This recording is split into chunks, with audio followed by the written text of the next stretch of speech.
And Valuarian. Hello. Thank you so much, Laurie. So I'm just gonna tell you all a little bit about our project, Documenting Detroit, and show you some pictures of it. I'm gonna try to do this as quickly as I can, and then I'm gonna really turn this over to Val because we really want to look at her work. And so I'm just gonna share some pictures here. And so basically, Documenting Detroit is a 501c3 not-for-profit organization. And we started out about 6 years ago now, in 2015. Detroit, as many of you might know, is this American city which has had the most loss of population and economy over the last 2 generations, right?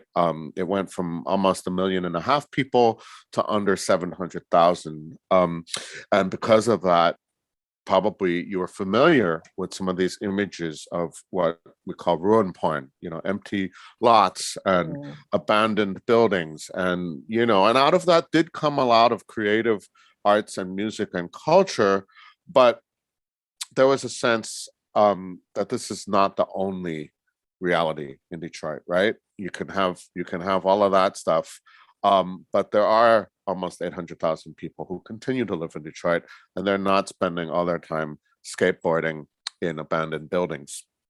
And so in 2015, Kara Schaefer, who is the co-founder of this project and who is from Detroit, and I were talking about this. She had been living in the South Bronx, working with an organization called the Bronx Documentary Center, which I highly encourage you check them out as well. And I was on my way to Detroit to visit my now late brother, but his health was not good, and I realized I'd have to spend a lot more time in Detroit to see him. And of course, I wanted to do more than just see my brother, important as that is for me, as it was for me personally. And so we had this 10-hour car ride, because I posted actually on Facebook. I said, anybody want to come to Detroit and know how to drive a stick shift? And Kara wrote me immediately, and she said, well, I'm actually in the process of moving back to Detroit, where I'm from. And of course, I know how to drive a stick because I'm from the Motor City.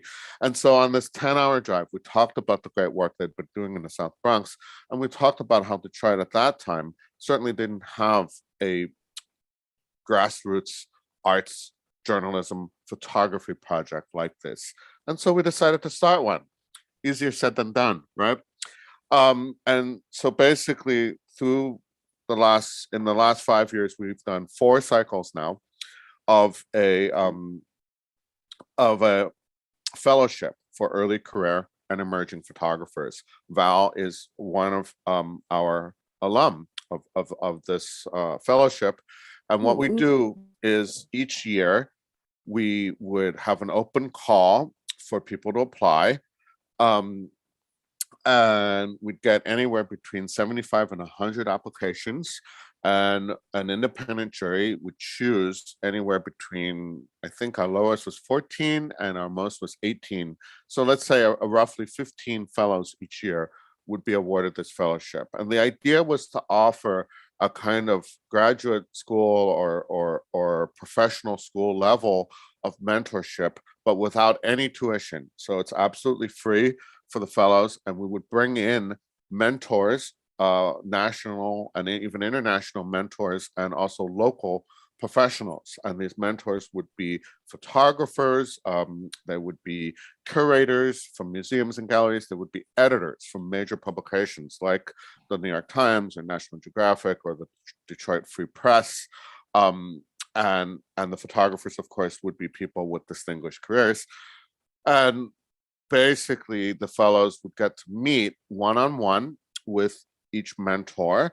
They would also meet in kind of smaller groups and classes. And each night of the fellowship, a different mentor would present their own work, right? So you try to pack it all into 10 days, roughly, with an emphasis on the weekends, because we understood that our fellows, many of them were working 2 or 3 jobs. They're taking care of children and elders.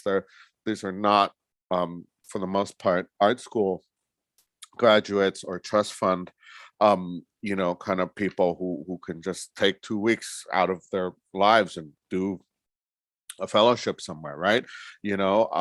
I mean, a few people might be able to, but the vast majority of the fellows in our program, would not have been able to do that, right? So we made sure with the schedules, which was tricky because you can't, please everyone all the time. But basically, we made sure that as many fellows as possible could attend as much of each year's offerings as possible. And you can see here, people would bring in prints, and what we really loved doing was setting it up so that fellows would have a safe space in which they could talk, and look at each other's work on their own. There is not a mentor in these pictures. These are all fellows from the, I believe, 2017 group. And you can see we worked out of different spaces. We never had a physical space. We also did receive a wonderful grant from the Knight Foundation. And we've also to this date received 2 NEA, National Endowment for the Arts grants. And we're also on our 3rd Michigan Council for the Arts and Cultural Affairs grant. So we have a stream of grant funding, but the truth is, and some private money as well. But the truth is, we did this project the first year literally with $5,000, and we've always been underfunded. And so, with that commitment to never charge tuition, but also to pay our mentors something, even a very symbolic honorarium. And at least when we, in the first years when we couldn't pay them, we at least could put them up. We would rent like an Airbnb house and give each person a bedroom. And of course, some of the mentors are local, so they wouldn't get a hotel room, but they would get some gas money, and everyone would get food and drink, right? So you can see there's a Modelo beer there, on the table. And so these are obviously showing pictures of this is a little bit silly, because how do you show pictures of something that is educational, that is career development, that is networking, right? It's not really, we're teaching photography, we're mentoring photography, but how do you take pictures of that, right? Well, we tried. And each year, each fellow would benefit from this, and then they would each have to work on a project of their own choice. The only rule for that project would be that it has to be non-fiction. We're not a project about fashion photography or kind of studio art or advertising or commercial work. I mean, even though many people do those things, of course, that is not the focus of what we do. We're a documentary project, so it has to be real, in the real world. But within that, that's very broad, right? It could be something in your own life. It could be something in your neighborhood. It could be something that impacts the whole city. The other rule was that it had to be in the city of Detroit. We were not a Michigan fellowship. It's not a suburban Detroit fellowship. It's not a Midwest fellowship. It's a Detroit fellowship. So we were pretty strict that the work created had to be within the borders of the city. That being said, again, it could be anything. Some people did projects on their own families. Others did projects on public issues. And I'll let, in a minute, Val will show you the project she did. I'll let her show it, so I'm not going to give it away. And basically, that was the formula, right? Now, there are lots of such programs, good ones, in the world, and there wasn't really one in Detroit before. But there's a lot of good things like this, in the arts and in journalism and so on. But one thing we really wanted to do was that it's not only education and career development and all this, because they're working on a project, right? So there's a lot of these opportunities in the world where you get like a fellowship and you work on a project, and then what happens to that work, right? It's considered practice, right? It's part of your schooling, being a student, kind of, even if you're not a student.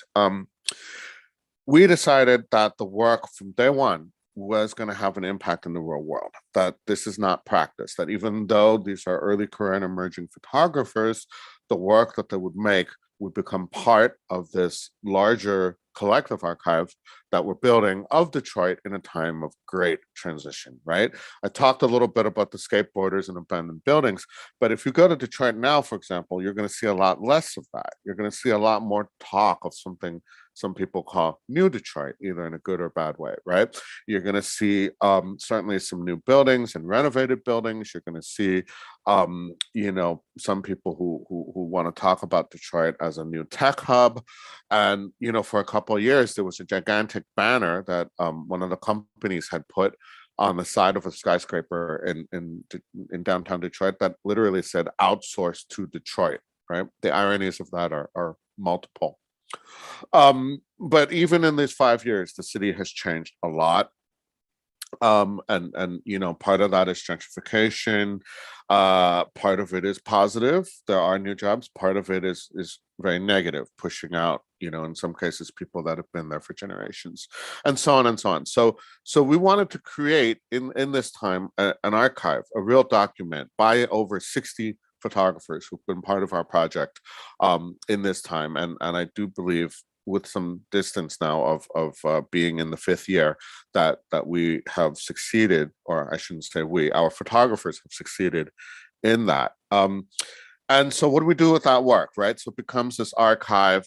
And one more thing, part of the fellowship, we would always each year do a tour of the Detroit Institute of Art's photography collection. You all will recognize that that's Dorothea Lange's migrant mother photo on the left there, which is part of an original print of that, is part of the museum's collection, and also, of course, many other gems of the collection. And the idea was, so we wanted to bring a lot of influences in, right? There's the journalistic, there's the museum, there's the community storytelling, there's all of the above, right? I think sometimes a lot of projects maybe become a little bit too narrow, and we wanted to make sure that as long as we were dealing with reality, with documentary nonfiction, that you can, that we encourage people's interest, and we wanted to look at different work. And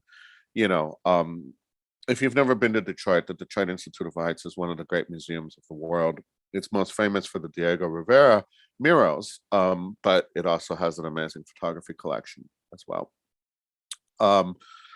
And so the work, we realized we would have to show it to the world, right? And so we brought it to Brooklyn, New York, 2 years where we did exhibitions at the Photoville Photo Festival. You can see people are holding those newspapers. We printed up 3,000 of those newspapers each time and gave them out for free.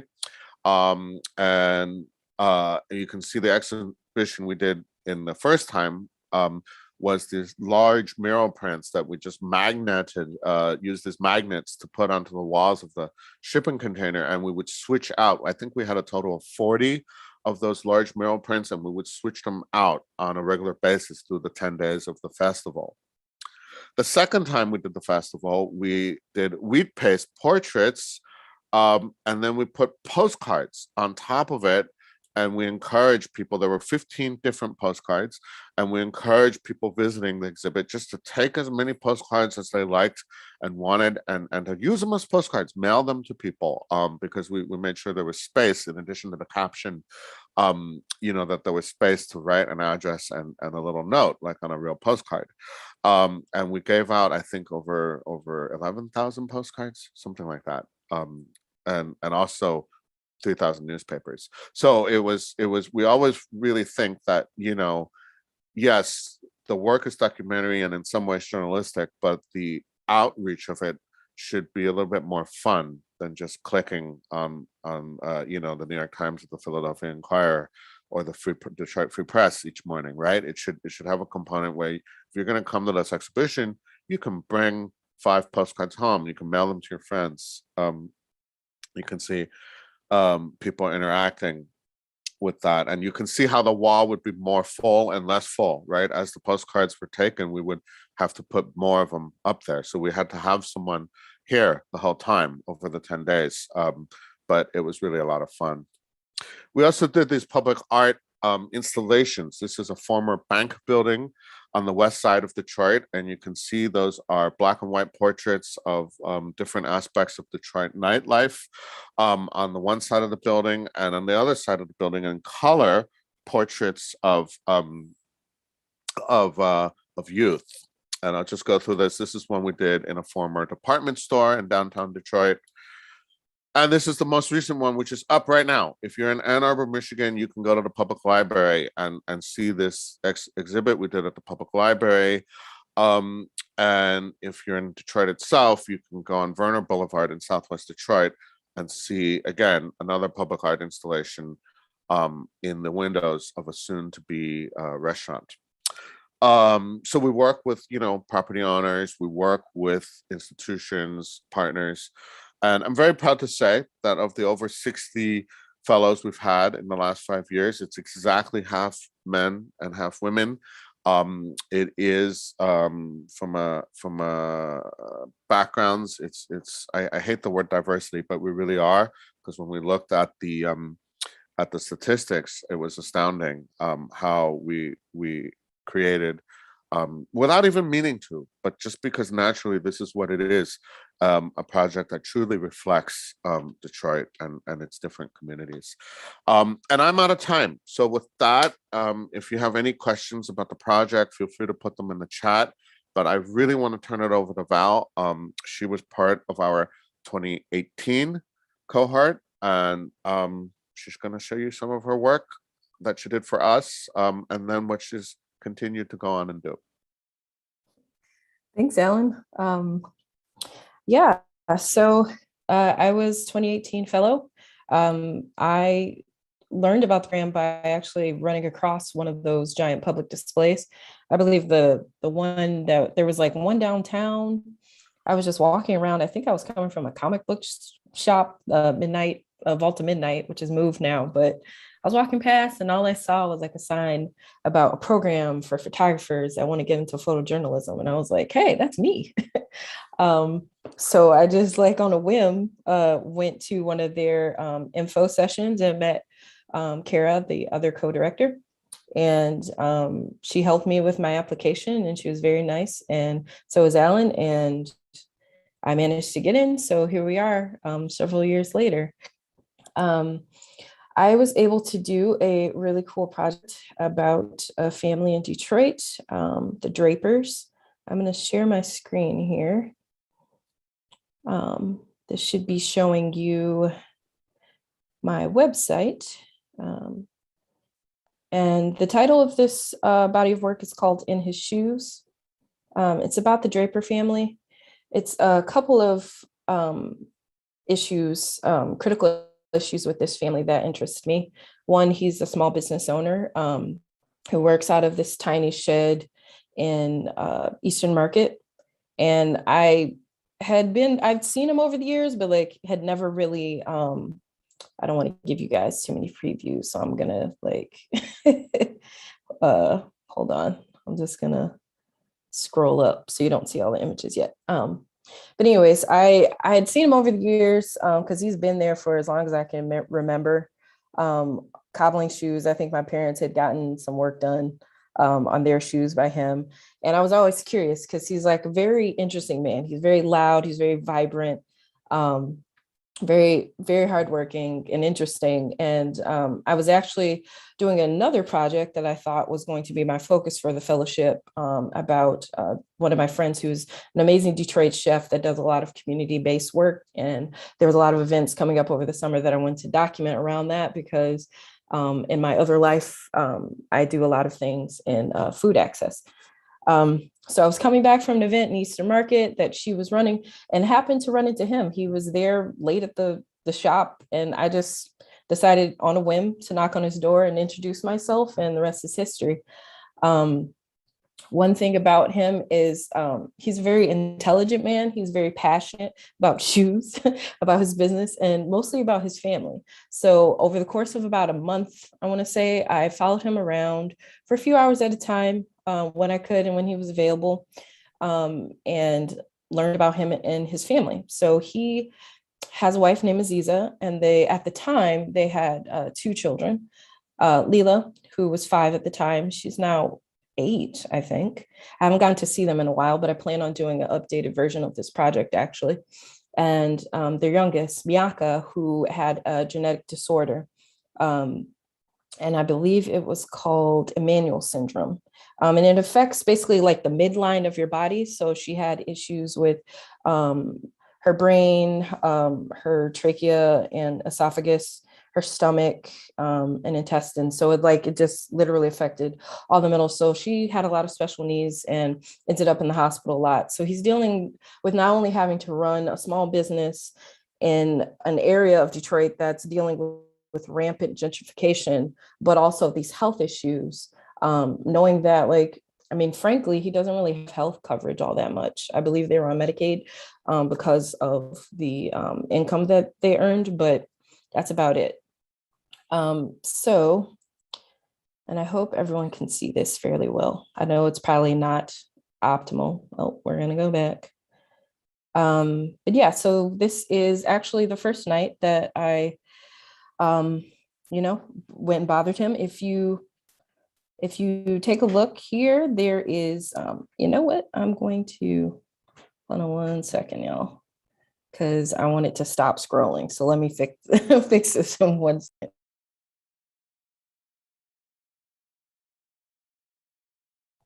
That might be a little too complicated. It's fine. So if you notice this clock here, it is a clock that is from the Heidelberg project by Tyree Guyton, and he had that painted on there. Asked him specifically to paint it on there to help make the Eastern Market Shack a historical significance, so that they're less likely to tear it down and kick him out. Because he had, at the time, he had I think a 10-year lease that he had just signed, but they were trying to push him out. So he was trying to combat that. And yeah, so this is Leela, and this is Miyaka. This is another photograph with his hands. He had such amazing, strong hands. I always find hands interesting because they feel like miniature versions of the person, and I feel like you can tell a lot about him through his hands. This is one of his customers that came by. This is another happy customer getting ready to try on shoes. He also does things in the community, like shine the shoes of a local police station. I think he would rotate 3 or 4 police stations that he would go, and he would actually shine their shoes for free just as service. To me, it felt a little bit like social engineering, which I'm not mad at, because I feel like, it's probably a good thing to have the cops on your side, regardless of what you're doing. They were very nice. This is I remember when he had a phone call about Miyaka from the hospital and some issues she was having. So I actually went to visit them while she was getting care there. And this is Leela having fun again. She loved every time I brought the camera out. And this is them in the hospital. She had to wear a helmet because she had a deformation of her head shape. And again, we've got more of the like Heidelberg clocks that he has painted on the side to again, like help increase the significance of that shed. He was also working on an old trailer so that he could have like a mobile cobble shop. I believe it's up and running now. Like I said, unfortunately, I haven't talked to them for a little bit, so I need to find out more. So there will be like a 2.0 of this. And this is Leela. She's just hanging out in the back of their station wagon. She really liked to do that a lot when they're at the shop. But yeah, I mean, I think it's just a story of Detroit hustle, someone just trying to make it work in the midst of all the complicated parts of life. And that's why I like doing it. And I think to date, it's one of my favorite projects or assignments.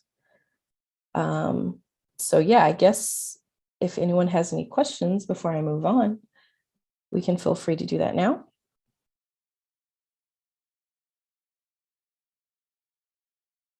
Don't all jump up at once. All right. So another thing that I've worked on lately, of course, like many other photographers, is, images around the pandemic. So I actually ended up displaying these works at the Electricity for documenting Detroit, which was my second display on the side of the DIA. But basically, I just went around town for a little bit and captured different interesting things. A couple of these images are from the Black Lives Matter protests that happened 2 summers ago. So it was interesting that summer, as I'm sure you all remember, because I mean, not only do you have the strain of the events that were happening, but you also have the strain of this all happening in the middle of a pandemic.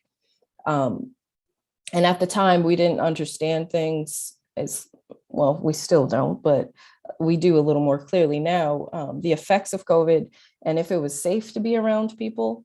So I was a little worried about going out into the field, I'm not gonna lie, but I feel called to, because I mean, at that point, everything is historic. And I just didn't want to miss out on documenting all of this. So I guess that makes me a true photojournalist. But yeah, also have some things from the TCF Center downtown. There was a lot of Trump protesters that came down trying to stop the vote and interrupt the ballot counting that was happening down in the basement of TCF Center. And that was interesting as well. I actually talked to people, which I usually don't do. I think a lot of the times my approach is very hands off. I kind of like to disappear into the scene. Alan gets on me about that. He wants me to get in there and be a little more aggressive. And it's something I'm working on. But I just kind of like, melting in the background and being just kind of like a secret super spy. And I think a lot of my imagery reflects that. I kind of want people to forget I'm there a bit. This is from, another Detroit business. We had some major floods this past summer, so I documented that as well.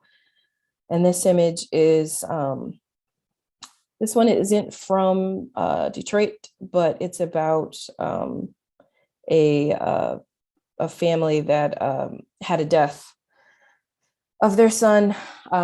He overdosed from fentanyl laced Xanax, and I did that on assignment for the Houston Chronicle. So yeah, it's just circling back around. There was everything was closed. It was really quiet. It's just really weird and unsettling. I didn't kind of put all these images on a timeline, so they're a little bit random, but it does give you a feel of the last year or so, I think.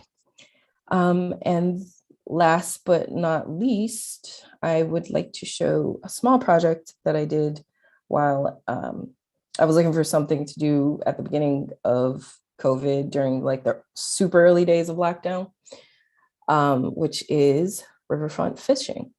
So I wanted to do images around riverfront fishing because it really is a Detroit culture, and I had never seen any photos around this subject. I had been going fishing for years with my father and my grandfather, and I think my great grandfather, actually, I remember going with when I was really little, and it's like his favorite spring and summer pastime.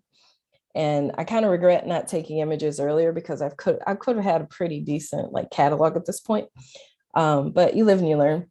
So I decided to go in several different spots on the riverfront. I started at Belle Isle, and then I went to a couple spots on the east side of Detroit, and then I went as far as West Jefferson riverfront. So it's just a mixture of people. I did some portraits and I did some like landscape and detailed stuff, and just talked to folks and asked them about why they like to fish and why they were there and how long they were doing it. And I was lucky enough to actually have this on display at the Dawson Great Lakes Museum this past winter with the amazing Amy Saka, who is also a Doc Detroit fellow and amazing photographer. She did this really cool project called Last Ice with Nat Geo, which is on my bucket list to do an assignment for. And we kind of had like two sides of the same coin. So hers was ice fishing and mine was just like regular summertime fishing. So they were paired really well, and I was happy to be part of the exhibition. And her exhibition is actually going to be displayed in Grosse Pointe coming up at the Etzel Ford House as well. So yeah, that's pretty much what I've been up to outside of regular assignments. I work regularly for some local publications and the Archdiocese of Detroit, and also had my first New York Times assignments this past year. So I was really excited about that. And lastly, I just found out that I made it into the Foundry workshop. So I'm going to be working on that for the month of December. Okay, so I'm going to officially stop sharing my screen. If I can figure out how to do that. Oh, stop share. There we go. All right. Thank you so much, Val. So just I want to read you some of the comments here. Love the fishing.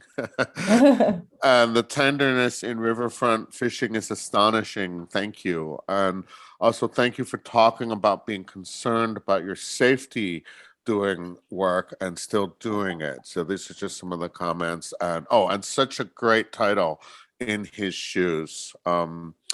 And Roman, of course, writes, thank you, Val. Great work. Nice to see Detroit through your eyes. But anyway, Lori, you said you had some questions, right? Yeah, Val, before we move away from your work, I want to know a little bit more about your work around food access, and wondering if that intersects at all with your photography. Yeah, it does. Actually, it kind of got me, well, kicked me in the butt to start pursuing it professionally. So I was running a food business called Fresh Corner Cafe, and we needed photos for like our website and things like that. And I was part of this amazing group called Food Lab Detroit, which is a small food business kind of networking group. And they were one of my first major clients. They saw my work that I did for my own business, and me just documenting everything that we did, because we worked with schools and community centers and a bunch of different places around Detroit. So I always had my camera with me when I could. And I ended up doing a lot of the documentation for Food Lab Detroit and some of their small food businesses. So through that, I was able to kind of put together a decent enough body of work, and that helped me apply for Doc Detroit. Because up until that point, like, I took pictures like at family events or just around town or things that I found interesting, but there was nothing with like purpose. So I was really thankful for that, actually. So that was about 2017, 2016, when I started doing all that. I had been, well, as far as the photography goes, the business started in 2012. So yeah. I guess I'm really interested in why it's, I mean, the thing that struck me when you first started this project, Alan, was because Detroit was being documented by outsiders a lot, and we were getting a very skewed idea of what was going on in Detroit. So I just wanted to talk to you about the value of starting a project that made that helped photographers and give them the visibility and the tools to document their own homes, and why that's important, and how that's come together. I'm actually gonna dial in because my seem to be great here. So just give me 1 second. But yeah, to that point, hang on, let me actually just dial in on the phone instead. Sorry guys. Because I think that will work better. Oh, damn it. Do I have there's a phone number here, right? Can you guys hear me actually? Yeah. Mhm. Okay. All right, let's just try to continue this then. Maybe this will work better. Yeah, I really think, I've spent most of my career being one of these outsiders parachuting into various places, right? And I'm not going to apologize for that. I think there is a need for that, and something to be said for that. But I became very aware that it's only really part of the picture, right? Sure, you can have people that dash from one place to another and we bring a certain set of skills, and some of these skills are good. But at a certain point, I do think that Detroit, this major American city, with all this visions and voices that most people in the rest of the country never see. And I really thought, okay, that this is something that maybe we can help a little bit, and now there's more. I feel like we were not the only ones. There's a great organization also called Darkroom Detroit. Roman Blankert, who's on this call, on this Zoom here, if or he was, still is a former Detroit Free Press photographer who has helped start an organization called Capturing Belief, which teaches photography to a younger cohort. I do think that it's almost like we weren't alone in this, but certainly we were there, of people realizing that, let's get people together. Let's get people into a room together. I'm really proud that some of our fellows have gone on, as Val was telling you all, to exhibit together. Rosa Maria, who I see here on is also on this Zoom, is another alumna, and she and some other fellows at one point started a business together. I really think that these organic things that happen, and we kind of help provide a little bit of a space for that, and room for that, and encouragement for that. I think it's really powerful, especially in a social media age, that everybody has Instagram, of course, everybody has Twitter, of course, and now TikTok, and God knows platforms that I'm way too old to know about. But but You and me both. right, but even within all that, how are we using these platforms, right? How are we getting our images and narratives out there? And I do think that by in our case, in over 5 years, over 60 participants, and then if you also, that's just the fellows, if you also include the mentors, some of whom had never come to Detroit before, others of whom have worked in Detroit, their whole lives.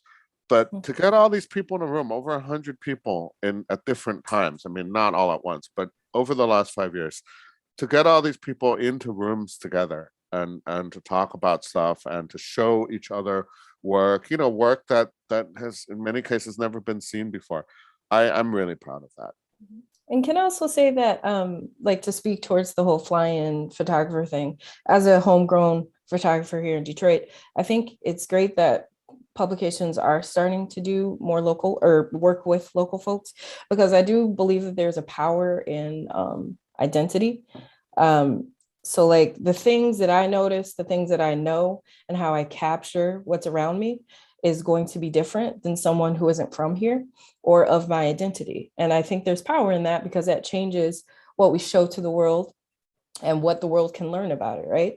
So, for example, there was a lot of discussion during the Black Lives Matter protests about who should be covering that, and I'm glad to say that I was asked to do a lot of that coverage, because it's like, well, that's my identity, that's my life, that's my culture. And the same goes for the work that I do for the Archdiocese. I am a Catholic, so that means that I know how to move in those spaces, and I know how to be reverent and respectful of the things that I'm, required to do. So I think that more publications really need to take a look at the people that they do have covering certain things, and just be sensitive about those things, because I feel like it just creates better work, more sensitive work, more impactful work. So I'm excited about that kind of stuff. I know there's some other fellows, and I'm super excited that there are other Documenting Detroit fellows here, but I'm curious about how the community, Val, the community has stuck together, and you guys, what kinds of ways do you continue your relationships and your peer sharing? You have not entered any numbers. Ellen. Well, I will say the first part of being part of the fellowship was really cool because it's like you find your people. It's like finding your lunch table at school, you know? It's like all these people that get you and understand what you're into, and you can like talk shop and be really nerdy about all the tech specs and or just like kinds of photography and artists that you really love. So that was really cool because I never really had a community like that. Like I talked to like my family and like my husband, and you know, their eyes glaze over after a certain point because like they don't know what I'm talking about to a certain extent, and it's fine, but they still listen because they love me. But it's cool to have other people that you can like really deep dive in and get critiques from. Because you know, personally, I'm all about growth. So there have been many times where I've just randomly hit up Alan and Kara and other folks from Doc Detroit, including Rosa Maria, who's on the call. Hello. With questions or advice or guidance, because you know, those early days, and I still feel like I'm figuring a lot of things out, but especially those early days when you're just like, I don't know what I'm doing, please help. And there was never a point in time where they were like, yeah, you're on your own, kid. Like they practically stop what they're doing to help me at any given time. And this comes for like applications for grants or other workshops or awards or anything that I need help with. Like they have always just stepped up and really just helped me. So it really is a networking community. I feel like there's been a lot of collaborations. I've personally collaborated with a lot of Doc Detroit folks, and I've seen a lot of collaboration between them. Or, you know, sometimes I can't do an assignment. I don't have enough time on my schedule. And so I'll refer other people in Doc Detroit that I trust and know that their work either aligns with what that assignment stands for, or I just think they can do a good job. So I've done that a lot recently. So yeah, it's just a wealth of like resources. Mhm. I'd love to have other people ask questions. If you have any questions, just either jump in or put them in the chat and we'll be able to dialogue. How are things going in Detroit? I guess I'm curious in general. Well, the numbers are spiking of COVID, so that's not good. It's getting cold here. But I don't know, just the last couple of years have been quite the blur, I'm going to be honest with you. So I'm not even sure of how to approach that question because I've just had my head down and continued to work and focused on growing and learning so that this is an actual career and not just something cool that I did for a couple of years. My intentions are to really run with this and achieve a lot of things. So that's what I've been doing. I've been mostly working. Doc Detroit is another great thing because all of the, like in the intensive, we got to speak with a lot of editors and folk that work with publications. So you automatically have like a referral system, which is great. I feel like sometimes I should be paying them because, or like they should get a finder's fee or something because, you know, I'm so serious. Like I tell Alan and Kara this and some other folks all the time, but I'm like, I feel like I should give them 10% because just off referrals alone and getting your name out there. And that's really hard to do. That's like half the battle, probably more than half the battle. But through this fellowship and the network that they've created with Doc Detroit, you know, I've been able to cover a lot of ground in the photojournalism world in a very short amount of time. And I know I wouldn't have been able to do it otherwise, even if I had like gone to school for this. But yeah, that doesn't necessarily answer your question about Detroit. So Alan, if you want to take that, that's fine. I just wanted to add a little thing that you know, even now, not as much as it used to, but you know, Kara and I would sometimes get calls from famous photographers or editors, you know, and they would ask us questions like, "You guys have been working in Detroit, and I'm coming to Detroit for 4 days, and you know, please tell me what's the worst neighborhood in Detroit? What's the most destroyed, most impoverished, most damaged neighborhood that I can visit and photograph for 4 days?" Right? I'm not going to name names, but you know, more than once we got calls from people, right? And we would, at least once we played a joke on them and we sent them to where all the white gutter punk hipsters hang out, you know. And so I just want to put that out there, that's still the way a lot of people think about not just Detroit, of course, but places like Baltimore, places like Philadelphia or parts of Philadelphia, places like New Orleans, and Oakland, California, and you name it, right? Like there's this whole thing, and I do agree that by having spreading that pool a little bit and hiring more locally, excuse me, publications are too late, too little, but finally maybe recognizing that it's better to call someone local than to send someone who's calling around and asking for what's the worst place they can go check out. Anyway, that was just a little anecdote I wanted to add. Yeah, good old ruin porn. I think we're on the other side of that, hopefully. I mean, frankly, there's just not much more of it to capture at this point. So like it's derivative and redundant. True. But, as far as my body of work, I definitely decided over the last year or so that whatever I work on or produce is going to be positive. I'm just like really overseeing a struggle and pain, especially in the Black community. Like we don't need more of those images. We see them all the time. Like I want to create bodies of work that focus on the antithesis of that. So that's where my headspace is. So expect positive things from me, unless I'm on an assignment and like I just have to. But like my personal body of work will definitely be more positive. That's and we can definitely see that in your work, and something I've always loved. But it should also be noted though that there's the opposite of ruin porn, which is the kind of new Detroit porn, right? Gentrification, over celebration of gentrification, and I think that's a real challenge too, because we see a lot of images of that now as well. Every time somebody opens a new tech center or something. But what do you think about that, Val? Because you obviously deal with it not just as a photographer and journalist, but also as someone who has a lot of knowledge and involvement in the food culture and the restaurant and culture and all that. Yeah, it's been very interesting. I mean, it changes very quickly. I will say that. I haven't really been running a food business at this point since 2020 because of the pandemic. A lot of things happened. So like it exists on paper, but it technically doesn't exist as a business. But I still, am in deep contact with the food world. And I mean, it's been hard, especially because of the pandemic. Small business, I knew quite a few people whose small businesses had to close. But there is this culture of food that's happening here that does feel a little gentrification-y.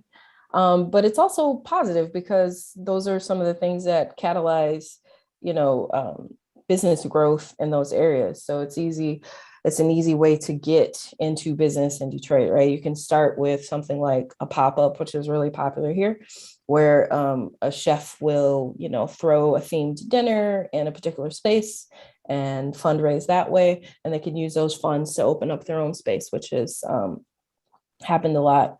So I think over the next few years, it's going to be a little dicey. I can't even say that I'm like an expert in the food world anymore because it's changed so significantly because of COVID. So it really is going to be interesting what that next wave of business focus is going to be in Detroit, because for a long time, what was propping up the resurgence of the city was food.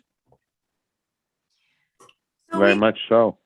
We have a few minutes left, and again, please place any questions in the chat box. But I wanted to talk a little bit about sustainability of this project, and because I know that it was probably half funded and half labor of love for the people who organized it. But maybe sustainability is an issue in any of these kinds of organic and grassroots efforts. But I also just want to say that I feel and I hear from you that the sustainability is already happening because of the way the cohort and the photographers continue to work together and continue to build their careers in Detroit. But if either you want to talk about how difficult or how if sustainability is what you all are facing right now, an issue. Well, I'll say from the organizational point of view, yes, it remains a deep and uphill struggle every day, every week, every year. We at the beginning of this talk tonight, I spoke about how we did get some pretty good foundation money from the Knight Foundation and support from the NEA and from Michigan Council for the Arts and Cultural Affairs, and also from some corporate and individual donations. That being said, there's this dark secret in the nonprofit world, which is that most nonprofits that are sustainable over a long term have an angel, right? Either an inheritance or one or more very wealthy people who are willing to endow a foundation or a nonprofit. And we have never had that. We don't have that. So if any of you have an extra couple of $1 million lying around and would like to endow a small nonprofit, give me a call. No, but in all seriousness, that remains a struggle. But I will say, though, after 5 years, the other part of it, the human sustainability, which Val, I think, talked very eloquently about and really gave us too much credit, because it's really people working with each other, themselves. That part is sustainable. And I feel like where we are now, and again, it's not just us, it's also people like Rosa Maria here and Roman. You can see their names on this board. It's compared to where Detroit, or maybe even just America was, 5 years ago or 10 years ago. I think we are coming a long way. And thanks to real pioneers like the Bronx Documentary Center also and others, and I'm just really proud to have been part of that and to continue to be part of that.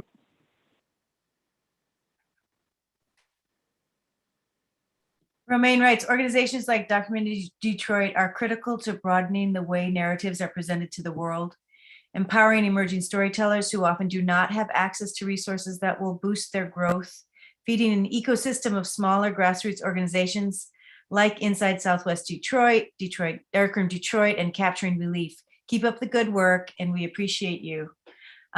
Romaine, I think you said it very well, and I want to thank Valuarian and Alan for presenting the project. And Valuarian, congratulations on your great work, and I wish you the best and brightest Thank you going forward. And if there's editors in the room, please make sure, Valuarian, why don't you put your email in there and your website in the chat, so if people need a photographer in Detroit, please, they can give you a call.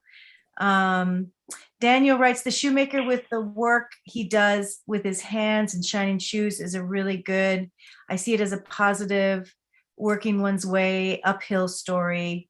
That's from Daniel. So congratulations on you both, and I really appreciate the work you are doing. Thanks, everyone. And I'll just add one last thing. Our website for the organization is documentingdetroit.org, which I'm putting in the chat. So please follow us on Instagram. We are Everyday Motor City. And follow us on Facebook, just Documenting Detroit. Okay.